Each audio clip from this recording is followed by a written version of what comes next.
मैं ज्योतिष शास्त्री रमेश चौबे उपस्थित हूँ आपके समक्ष गोचर को लेकर के, गोचर के फल को लेकर के। सूर्य और चंद्र के गोचर के बारे में मैं आपको बता चुका हूं और आज हम चर्चा करेंगे मंगल के गोचर पे और ये जानेंगे कि कौन से भाव में मंगल का जो गोचर होता है वो शुभ फलदायी होता है और जातक को शुभ फल मिलता है, और कौन से भाव में यदि मंगल गोचर करें तो उसका जो रिजल्ट है वो जातक को ठीक से नहीं मिलता है या उसमें परेशानी होती है। तो आइए एक एक करके जानने की कोशिश करते हैं। तो यहाँ पे मैंने एक जातक के कुंडली बना रखा है और साथ ही मैंने उसका यहाँ पे एक चंद्र कुंडली यानी जन्मजात चंद्रमा जहाँ पे उसको लग्न में रख करके और एक चंद्र कुंडली बना लिया है और वो आज का गोचर है। उसके माध्यम से भी समझाऊंगा मैं आपको और एक एक करके जानेंगे कि मंगल का गोचर इस जातक के लिए या किसी भी जातक के लिए चंद्र कुंडली से मंगल किन किन भाव में गोचर करे तो शुभ फलदायी होता है और किन किन भाव में गोचर करे तो अशुभ फल देने के लिए बाध्य होता है। तो आइए सबसे पहले हम शुरू करते हैं। तो मान लीजिए कि ये चंद्र लगन है। अब चंद्रमा से यदि मंगल तीसरे भाव में, छठे भाव में और 11वें भाव में गोचर करें तो इसको शुभ फल बताया गया है, शुभ फलदायी बताया गया है केवल 3 भाव में। ऐसा क्यों? क्योंकि ये तीनों भाव अशुभ भाव हैं और अशुभ भाव में अशुभ ग्रह जो है वो शुभ फल प्रदान करते हैं।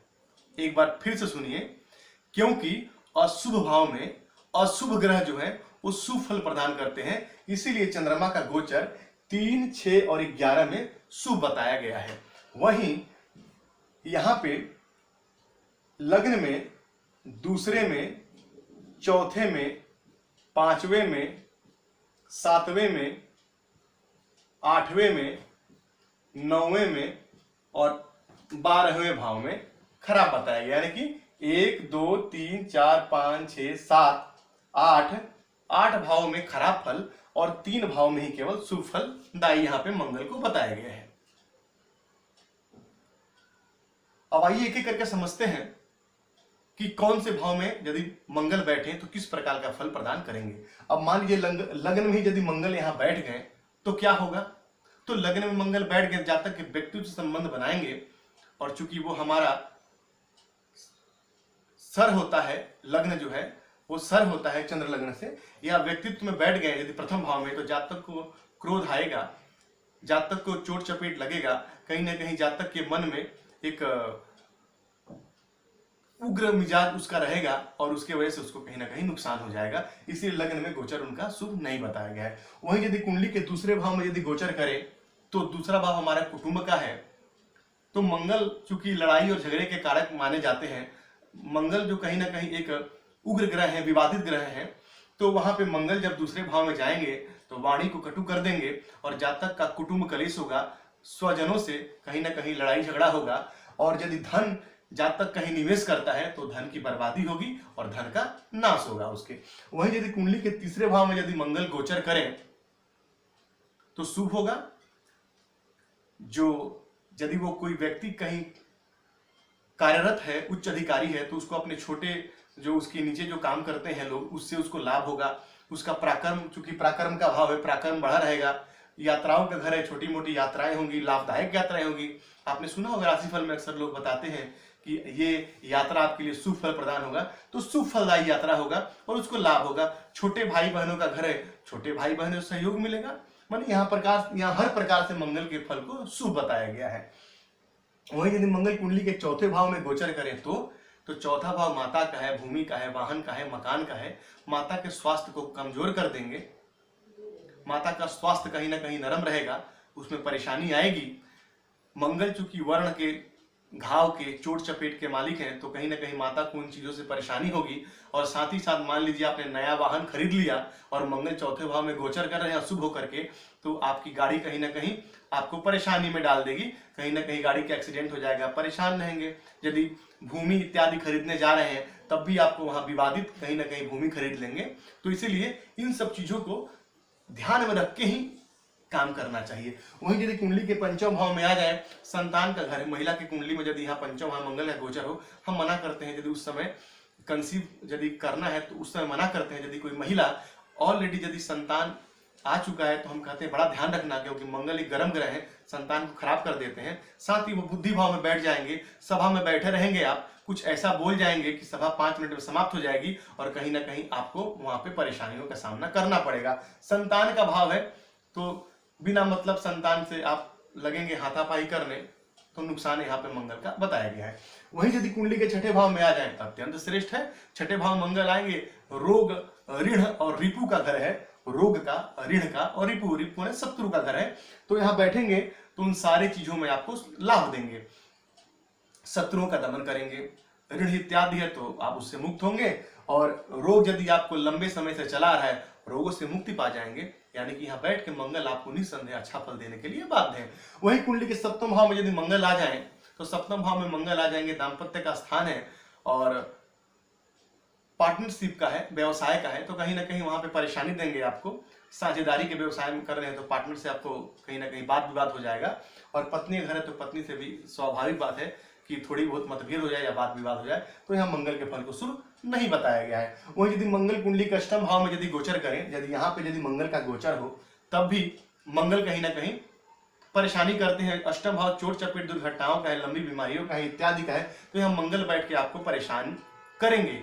अब सवाल है कि कितने दिन तक। मैं आपको बता दूं कि मंगल का गोचर जो है वो 45 दिनों तक मंगल एक राशि में गोचर करते हैं, तो उस समय आपको सतर्क और सावधान हो जाना चाहिए, थोड़ा सा चोट चपेट दुर्घटना इत्यादि को लेकर के।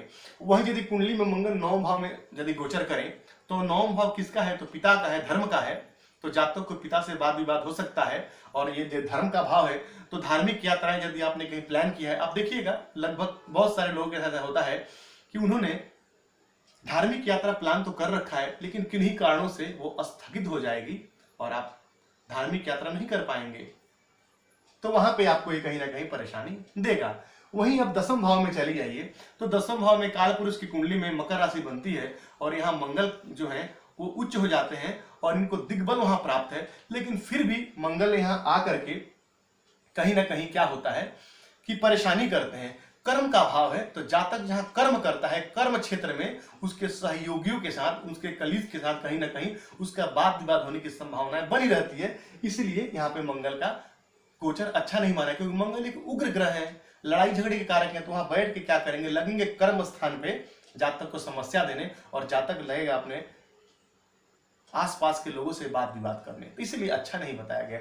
और वहीं यदि मंगल कुंडली के एकादश भाव में गोचर करें, वृद्धि का भाव है, यहाँ पे ये चूंकि इच्छा पूर्ति का भाव है और यहाँ पे अशुभ भाव है ये, तो यहाँ पे बैठ के अशुभ ग्रह शुभ फल प्रदान करते हैं, मैंने आपको बताया है। तो मंगल जनित सारे जो आपके फल मिल रहे हैं उसमें आपको वृद्धि होगी और मंगल से आपको यहाँ पे लाभ मिलेगा। यहाँ पे आपके सारे इच्छाओं की पूर्ति होगी और आपको आय का स्रोत मिलेगा, नए नए आय के मार्ग खुलेंगे। तो यहाँ बैठ के मंगल आपको निस्संदेह अच्छा फल देंगे। वही यदि कुंडली के 12वें भाव में यदि मंगल चले जाए तो 12वें भाव में यदि मंगल चले जाएंगे, व्यय का भाव है, कोर्ट कचहरी केस मुकदमा का भाव है, और मंगल लड़ाई झगड़ों के कारक हैं। तो इस समय जातक को सावधान हो जाना चाहिए। यदि कोर्ट केस इत्यादि यदि ऐसी कुछ बातें हैं तो उससे बचना चाहिए, लड़ाई झगड़े से बचना चाहिए, व्यर्थ के व्यय से बचना चाहिए, लीगल कॉम्प्लिकेशन से जातक को यहाँ पे कहीं ना कहीं अपने आप को बचा के रखना चाहिए, तभी उसको इसमें फायदा है।